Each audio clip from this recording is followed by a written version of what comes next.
Como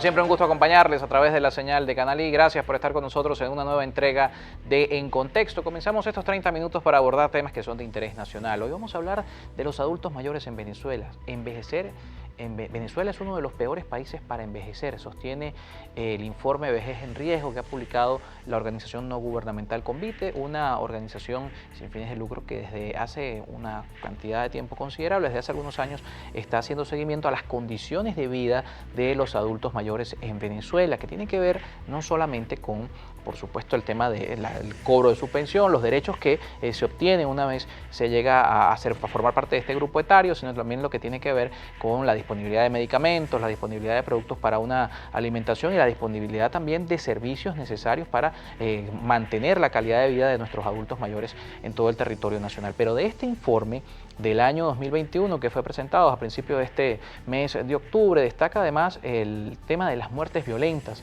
de personas de la tercera edad. Más de 35 personas fallecieron de forma violenta y forman parte de este grupo etario, algo que ha destacado dentro de la publicación. Y para hablar de esta información está con nosotros su directora de proyecto, Francelis.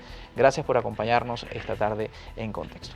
Gracias por la invitación. Siempre es una buena oportunidad de poder visibilizar, ¿no?, las informaciones que desarrollamos en Convite, y lamentablemente en esta oportunidad un informe que para nosotros es bastante alarmante y que tiene que llamar a la reflexión no solo a los tomadores de decisión, sino también a la ciudadanía en general, a los grupos familiares, y también generar algunos debates en torno a lo que somos como sociedad. En este informe anual de victimización, ya es nuestra quinta edición del informe anual de victimización Vejez en Riesgo, donde estamos documentando cómo se ha ido incrementando la ocurrencia de muertes violentas de personas mayores en nuestro país. Además, un grupo etario que no era particularmente una víctima o un grupo de víctimas apetecibles para el AMPA, y están muriendo en hechos delictivos, en hechos atribuibles al crimen en nuestro país, y que tienen que ver fundamentalmente con el robo a sus pertenencias, con hechos de violencia, por ejemplo, a partir de la implantación en nuestro país de grupos armados en sectores populares donde la acción del Estado no llega, la acción de protección y de seguridad del Estado no llega. Los grupos delictivos tienen un alto poder y lo ejercen, y las personas mayores se han visto afectadas por este flagelo.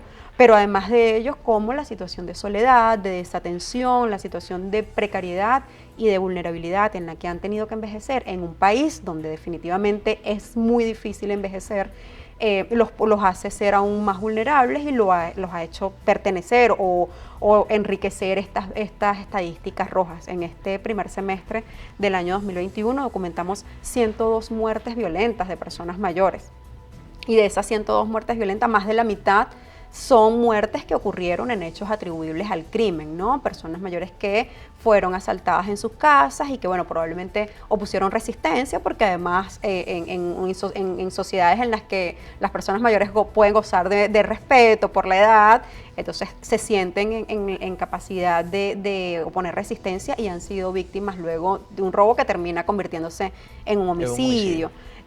Vimos cómo una señora mayor fue víctima de un hecho de violencia sexual, y en ese proceso le dio un infarto y murió, pero iba a ser víctima de violencia sexual por una persona que cometió un crimen. Luego también hemos visto cómo han ocurrido muertes que son catalogadas como muertes violentas debido a la forma como ocurren, pero que son hechos atribuibles a la acción o a la inacción del Estado.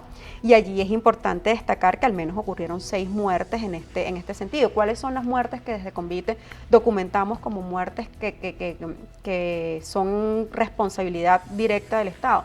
Las muertes que ocurren, por ejemplo, en los casos en los que hubo un estallido de una bombona de gas y esto cobró la vida de una persona mayor. ¿Por qué? Bueno, porque se ha visto, producto de la escasez de gas doméstico en nuestro país, como sobre todo en los sectores más vulnerables, las estructuras organizativas comunitarias recogen todos los cilindros de gas de todo el barrio, de toda la urbanización, los almacenan en condiciones no seguras y se han provocado estos accidentes donde han perdido la vida no solo personas mayores de los distintos grupos etarios, pero que hemos tenido que documentar personas también de la tercera edad allí. Luego, las personas mayores que han fallecido, que han tenido un infarto, que se han descompensado en una cola de 2 días, de 2 noches para comprar combustible en una gasolinera. O sea, las personas no deben estar, el Estado debe garantizar el acceso a combustibles como es su obligación, y las personas no deberían amanecer en una cola donde además no solo te puede dar un infarto si dejaste de tomar tu antihipertensivo, tu hipoglucemiante, sino que también puedes ser víctima de un delincuente que va a robarte tu carro y te asesina en la propia cola. ¿Estos son fenómenos recientes en el informe o porque tienen 5 años realizando el levantamiento de esta información? En los informes anteriores, ¿cómo ha sido el comportamiento de estos números?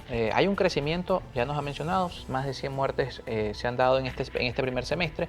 Si lo contrastamos con 2020, ya hablando por supuesto ya con los números en claro respecto a cada uno de los casos, como los que pueden ser responsabilidad de la inacción del Estado o el caso específicamente de muertes violentas, ¿cómo es el comportamiento respecto a este? Sí, para este año pareciera que se va a reducir y nosotros estamos apostando a que sea así. En el primer informe, nosotros de hecho comenzamos a levantar este informe en el año 2016, cuando la crisis venezolana mostró lo que para muchos es su peor cara, ¿no? Un año 2016-2017 en el que no había alimentos, no había medicamentos, pudimos documentar.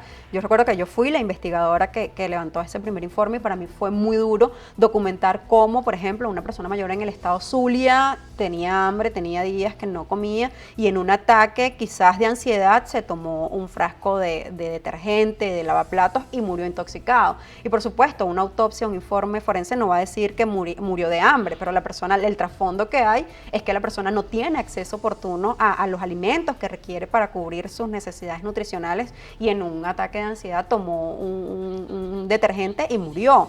Del mismo modo hemos podido ver, y esto responde a la crisis de nuestro país, y por eso nosotros decimos, sí, son muertes violentas, pero lo que hay de telón de fondo y el trasfondo de esas muertes que están ocurriendo tiene que ver con una situación de emergencia en lo que subyace, primero, una terrible pobreza que ha precarizado las condiciones de vida de grupos especialmente vulnerables, niños, niñas y adolescentes, mujeres y personas mayores, y dentro de las personas mayores, las mujeres mayores que enfrentan cargas diferenciadas, ¿no? Porque además son cuidadoras de niños, niñas y adolescentes producto de la migración forzada, de otras personas mayores y además de otras personas con discapacidad.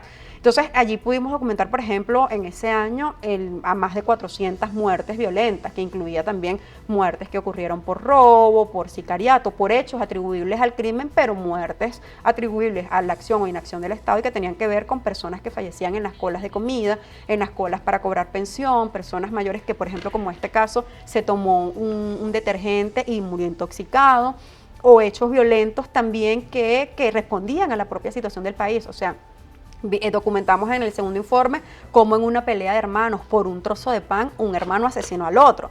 Pero entonces nosotros quizás nos horrorizamos ante el titular que dice que un hermano asesinó al otro, pero también allí hay unos hechos que responden a una realidad del país que afecta la salud mental de las personas. O sea, si todos tenemos hambre y no tenemos acceso a alimentos, un pedazo de pan puede ser el detonante para que ocurra una riña que conlleve a la muerte de una persona, por ejemplo. Luego vimos también con mucha preocupación cómo comenzaron a incrementarse los hechos, los suicidios en personas mayores. Y esto también tenía que ver primero con la situación de pobreza, con la situación de pobreza, de precariedad, con la situación de soledad que dejó como resultado el flujo migratorio venezolano, que además nuestra tasa migratoria no tiene precedentes en nuestra región y que de una u otra forma ese fenómeno es lo que hace como que los países volteen a ver a Venezuela. Nosotros hemos dicho en múltiples oportunidades que bueno, la emergencia venezolana se ha ido reconociendo, pero se ha ido reconociendo tarde, ¿no? Y esto tiene todo una larga instalación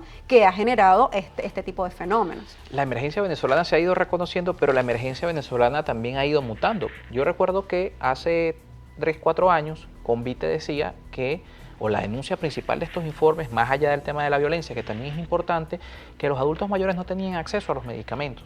Hoy, ¿cuál es la realidad también respecto a eso? Porque sigue siendo también una realidad. Los adultos mayores necesitan atención médica. Lo vamos a conversar al regreso de la pausa. Está con nosotros Francelia Ruiz. Ella es directora de proyectos de la organización no gubernamental Convite, como mencionamos, una organización que se encarga de hacer seguimiento a los derechos de los adultos mayores en Venezuela. Hacemos una pausa y al regreso seguimos con más.